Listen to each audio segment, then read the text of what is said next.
आज हम पढ़ेंगे conversion of light energy into chemical energy के बारे में। तो अगर हम बात करें लाइट एनर्जी की कन्वर्जन की कि ये केमिकल एनर्जी में कन्वर्ट होती है, तो वो प्रोसेस जिसमें कि लाइट एनर्जी केमिकल एनर्जी में कन्वर्ट होती है उस प्रोसेस को कहते हैं फोटोसिंथेसिस का प्रोसेस। तो फोटोसिंथेसिस के प्रोसेस में क्या होता है कि जो ग्रीन प्लांट्स हैं वो लाइट की मौजूदगी में अपना फूड खुद प्रिपेयर करते हैं। तो वो जो फूड बनता है उसके अंदर जो बॉन्ड्स होते हैं उसमें केमिकल एनर्जी स्टोर होती है। तो हम ये कह सकते हैं कि फोटोसिंथेसिस के प्रोसेस में लाइट एनर्जी कन्वर्ट हो जाती है केमिकल एनर्जी में। और वो केमिकल एनर्जी कहाँ पे पाई जाती है? वो स्टोर होती है बॉन्ड्स में।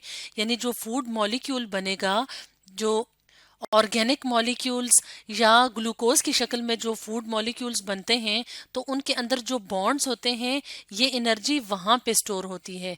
तो इसलिए कहा जाता है कि फोटोसिंथेसिस के प्रोसेस में लाइट एनर्जी कन्वर्ट हो जाती है केमिकल एनर्जी में। तो यहाँ पे अगर हम एक डायाग्राम की मदद से देखें कि ग्रीन जो प्लांट्स होते हैं उनके कौन से पार्ट्स होते हैं या उनमें क्या चीज़ मौजूद होती है जिसमें कि फोटोसिंथेसिस का प्रोसेस होता है। तो यहाँ पे जो प्लांट है उसका ग्रीन पार्ट यानी लीव्स दिखाए गए हैं। तो अगर लीव को क्रॉस सेक्शन में काटा जाए और उसको माइक्रोस्कोप के नीचे देखा जाए तो उसमें छोटे छोटी ऑर्गेनेलीज मौजूद होती हैं, यानी जो प्लांट सेल्स होते हैं उनमें छोटी ऑर्गेनेलीज मौजूद होती हैं जिन्हें कहा जाता है क्लोरोप्लास्ट्स। तो यहाँ पे ये ऑर्गेनेली दिखाई गई है, ये क्लोरोप्लास्ट है। क्लोरोप्लास्ट के अंदर ग्रीन कलर का पिगमेंट मौजूद होता है जिसे कहा जाता है क्लोरोफिल। तो जो क्लोरोफिल है यानी जो ग्रीन पिगमेंट वाला पार्ट है वहां पे सनलाइट एब्जॉर्ब होती है। इसके अलावा हवा में मौजूद जो कार्बन डाइऑक्साइड होती है वो भी एंटर होती है पत्ते के अंदर, लीफ के अंदर। यानी ये जो ग्रीन पार्ट है यहाँ पे फोटोसिंथेसिस का जो प्रोसेस स्टार्ट होता है तो यहाँ पे सनलाइट आती है, इसके अलावा कार्बन डाइऑक्साइड आती है हवा से। इसके अलावा पौधे रूट्स की मदद से जो पानी जज्ब करते हैं वो भी फोटोसिंथेसिस के प्रोसेस में अपना रोल प्ले करते हैं। इसके बाद क्या होगा, खास किस्म के प्रोसेसेस होंगे जिससे कि एनर्जी बनेगी यानी एनर्जी रिलीज होगी, प्लस फूड बनेगा। और फूड किस शक्ल में बनता है? शुगर की फॉर्म में। और शुगर क्या है? ऑर्गेनिक मॉलिक्यूल है। ऑर्गेनिक मॉलिक्यूल्स कौन से मॉलिक्यूल्स होते हैं? जिनमें के कार्बन एटम सेंट्रल एटम होता है जो कि बॉन्ड बनाता है हाइड्रोजन, ऑक्सीजन और नाइट्रोजन वगैरह के साथ। तो अगर हम फोटोसिंथेसिस के प्रोसेस को एक रिएक्शन की मदद से देखें तो यहाँ पे हम देख सकते हैं कि कौन कौन सी चीजें इस्तेमाल होती हैं फोटोसिंथेसिस के प्रोसेस में और क्या क्या प्रोडक्ट्स बनती हैं। तो यहाँ पे अगर हम देखें तो कार्बन डाइऑक्साइड गैस है प्लस वाटर है। तो इनके रिएक्शन से क्या होता है? फूड मॉलिक्यूल बनता है यानी शुगर, और ऑक्सीजन गैस रिलीज होती है। और ये सारा प्रोसेस जो होता है वो ग्रीन कलर के पिगमेंट में होता है जो कि क्लोरोफिल है। और क्लोरोफिल किस ऑर्गेनेली में मौजूद होता है? क्लोरोप्लास्ट के अंदर। और ये सारा प्रोसेस जो है वो होता कब है? जब सूरज की रोशनी हो यानी सनलाइट हो। तो इस तरह से यहाँ पे ये जो ऑर्गेनिक मॉलिक्यूल बना है इसके अंदर जो बॉन्ड्स बनते हैं उसमें केमिकल एनर्जी स्टोर हो जाती है।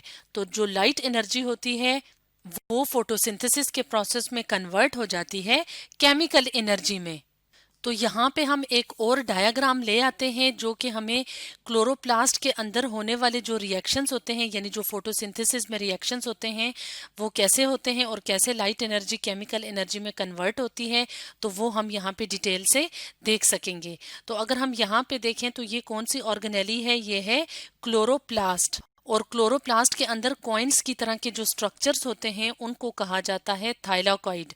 और थाइलाकॉइड की जो मेम्ब्रेन है उसमें ग्रीन पिगमेंट मौजूद होता है, यानी जो क्लोरोफिल है वो वहां पे थाइलाकॉइड की मेम्ब्रेन्स में मौजूद होता है। तो ये जो ग्रीन कलर के पिगमेंट्स होते हैं और ख़ास किस्म की जो प्रोटीन्स होती हैं तो ये ख़ास किस्म के सिस्टम्स बनाते हैं जिनको कहा जाता है फोटो सिस्टम्स।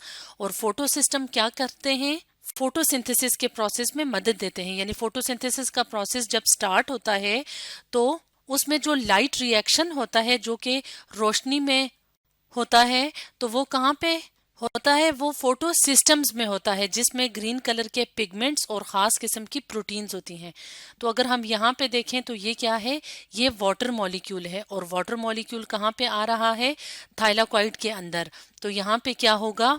एक खास किस्म का प्रोसेस होगा जिसे कहते हैं फोटोलाइसिस, यानी रोशनी की मौजूदगी में वाटर के मॉलिक्यूल की लाइसिस होगी या ब्रेक डाउन होगा, और इसके नतीजे में क्या चीज रिलीज होगी? इसके नतीजे में oxygen plus hydrogen plus electrons release होंगे इस फोटोलाइसिस ऑफ वाटर के नतीजे में।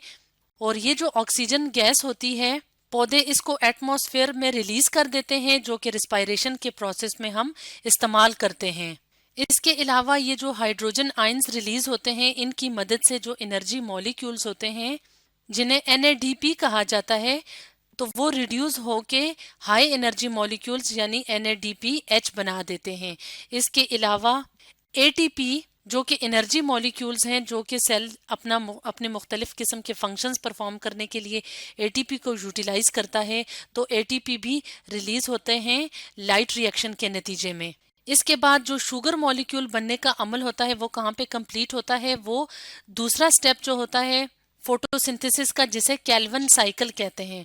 और कैल्विन साइकिल के लिए लाइट एनर्जी की ज़रूरत नहीं होती, क्योंकि एक दफ़ा यहाँ पे फोटोसिंथेसिस का प्रोसेस स्टार्ट हो जाता है तो उसके बाद नेक्स्ट स्टेप स्टार्ट होता है जिसे कैल्विन साइकिल कहते हैं, जो कि कहाँ पे होता है? स्ट्रोमा के अंदर, जो कि फ्लूइड पार्ट ऑफ क्लोरोप्लास्ट होता है।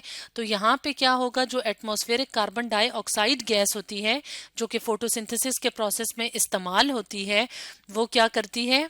इस कैल्विन साइकिल से गुजर के तो शुगर मॉलिक्यूल के बनाने में मदद देती है, जो कि क्या है?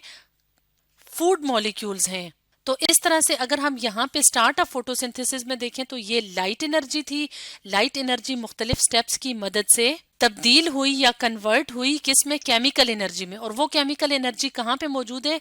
वो फूड मॉलिक्यूल्स के अंदर जो केमिकल बॉन्ड बनते हैं वहां पे वो केमिकल एनर्जी मौजूद होती है। तो इस तरह से फोटोसिंथेसिस के प्रोसेस में लाइट एनर्जी केमिकल एनर्जी में कन्वर्ट हो जाती है।